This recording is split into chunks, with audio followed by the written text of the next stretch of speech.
Yeah, you tapped into my geek when it came to music. So yeah. All right. So here we go. So when it comes to transitions in music, when you hear a beat or a song, right? And you do hear a transition, because every hit song is gonna have probably one or two transitions. You know what I'm saying? At some point. Um, but what's happening when you hear that transition is not a change in the tempo. What it is you're hearing a dropout of certain instruments that are going to come back at a later time. So basically, let me put it to you like this, because I might be confusing you a little bit. Or I'm talking fast, right? But I'm going to simplify it. Okay, so when you're making a beat, basically what all you're doing is you're layering different types of patterns of sounds on top of each other, which is kind of what you just said you were trying to think about how to start doing with your sample, right? Yeah. So, okay. So with that being said, let's say you got about 5 of those. By the time you have about 5 of them, you pretty much might have yourself, hopefully a decent beat by that time. Because you might have some drums, you might have a melody here, you might have a vocal there, you might have, you know, different, you get what I'm saying? You might have different sounds compiled together to give yourself a beat. So let's just say you had 10 of those, right? Instead of 5.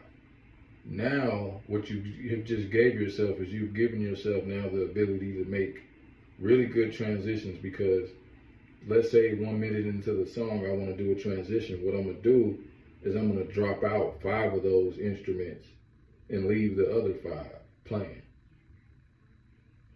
Let's say, you get what I'm saying? So, but if I have 10 different layers, I can take 5 layers off and still have something playing. But long story short, a song is not changing tempo when it transitions. All it's doing is dropping off some of the layers of the beat. There's going to be something still going during that transition. It might sound like it's changing tempos, but it's not. If that makes sense.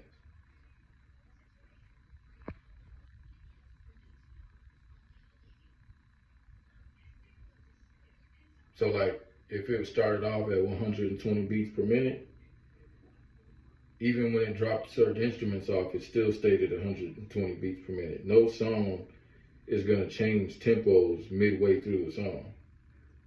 I assure you that.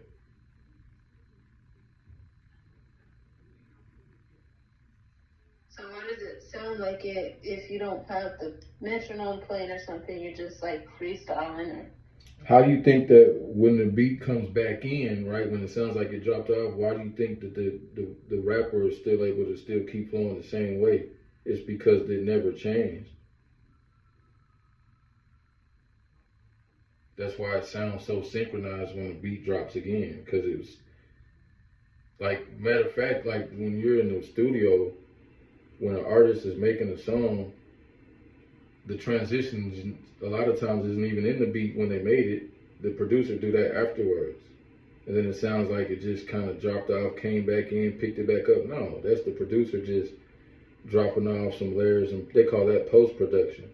All the artist needs to do is keep the same. That's why all they need to do is have a metronome. So is that how you can rap off beat? But if you have a metronome, the instrumentalist can fix it still. Yeah, but if you're rapping off beat, it might be confusing to what you're doing. Like if somebody sent me something to a metronome, but it's not to the metronome, then that would be weird anyway. You know what I'm saying? Like, it needs to be on beat, or else why have it? If you're gonna rap off beat, you might as well just freestyle, like, with no instrumental. How come they call Blueface the offbeat rapper? Cause he sucks. No disrespect to him. I'm just saying he probably didn't even know how to keep a beat. Like, he's never been known for talent like that. That's probably why he got into doing a lot of reality stuff and, you know, because no producer is going to want to work with somebody like that on a regular basis. You feel me? Like, if he had some kind of viral moment, then it might be worth it for that particular time, but I can't see that being consistent. I can't see somebody wanting to work with somebody like him on a regular basis. Oh, because if he can't keep it on the metronome? Yeah, you're not, nobody's gonna want to work on your album. Like, you know what I'm saying? Like, I might do one single just to see where it goes, but trying to make a livelihood of that, good luck. I've never seen nobody do it.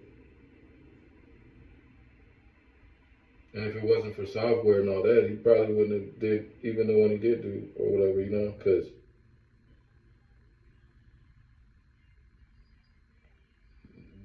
who's gonna do that, you know? No, you don't want to be offbeat. You at least want to give yourself a chance. At least be on beat, you know, and then, because I mean, there's no guarantee that one beat's gonna be dope anyway. It might take 10 different beats to try to see what sound is actually going. So if you're offbeat, somebody might be able to put one beat behind it, but there's no switching that up. Like, you can't just be like, okay, well, let's take that and put it on another beat. It's like, nah, now you're going to, you know what I'm saying? Like, who's going to be able to do that? So even if you got something on a metronome, that means you can't really put it from that metronome to another If metronome? it's offbeat, then it's like there's no point of there being a metronome. I'd rather, if something was offbeat, I'd rather just have it and then let me do it. I'll cut it up and put it onto a metronome. Like, you could send me what you just had and I could put it to a metronome, but I'd have to probably cut it to, you know what I'm saying? Like, I'd have to do some slicing of it. I'd have to cut it up at certain different places because you didn't say enough for it to be a whole bar. You didn't say enough for it to be, you get what I'm saying? Like, you probably don't understand what I'm saying now, but it's like. Yeah, so do you have any advice on how somebody can rap on beat on the metronome if they don't know how? Yeah, that's just like somebody knocking on the table. You gotta replace the metronome with the idea of somebody's knocking on the desk. You know what I'm saying? Like in West Philadelphia, born and raised on the playground is where I spent most of my days. Chilling out, waxing, relaxing out, cool and shooting little people outside of the school and a couple of guys. They was, you know, like, I just was doing some stupid shit, but I'm just saying, like, the metronome, you got to make the metronome just be kind of some real simple knocks going behind you that you just try to bop your head to. Because once you start rapping, it's going to be, the difficult part is getting started, but once you get started, you're gonna be going. Because see, the thing is see how my knocks was changing? My knocks was changing because it wasn't no mathematics behind it. I was just trying to ear out some kind of beat, but the metronome is gonna always stay to the same exact count. That way you don't got to focus on that. It's already doing it. Where if you're trying to knock on a table, you might miss a time. You might miss a second. How hard is it to knock every 2 seconds right on that same second for your knuckles to hit that counter every single time? That's hard. One of them motherfucking times you're going to be off, especially if you're trying to rap while you're doing it. You know what I'm saying? That's why, like, when people on the street corner beatboxing, usually it's somebody else beatboxing while somebody else rapping. That's why. So the person can focus on staying on beat.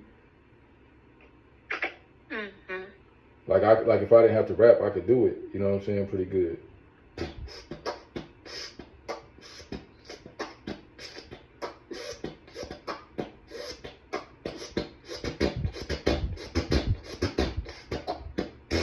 You see what I'm saying? Like, I could try. And it still wasn't that good. You know what I'm saying? So. Yeah. But the more you do the same exact way is how doper it is. It sounds doper the more it sounds exactly the same. A beat is really just, you want the beat to stay the same. What makes the beat sound dope is the layering of it, layering something different on it. It's never just the first little thing that sounds dope. Okay. You get what I'm saying? Yeah. Yeah. But to simplify it, it definitely needs to stay on the same count, or else you're just doing some trash and you're just making some trash basically. Mm-hmm. Just being real, you know? Mm-hmm. Unless you're trying to do, like I said, spoken word or open mic or just, freestyle, acapella, I don't even want to call it acapella because you can still do acapella to a metronome. So it's hard to have one though. You know what I'm saying? Like it's hard to have a metronome behind you when you're doing something. Yeah. That's why people go to the studio. Okay. Because the studio's gonna have a metronome. You see what I'm saying? I see. Yeah. Yep. Yeah. Yep. So We both said yup at the same time. You said what? We both said yup at the same time. Mm-hmm. You know?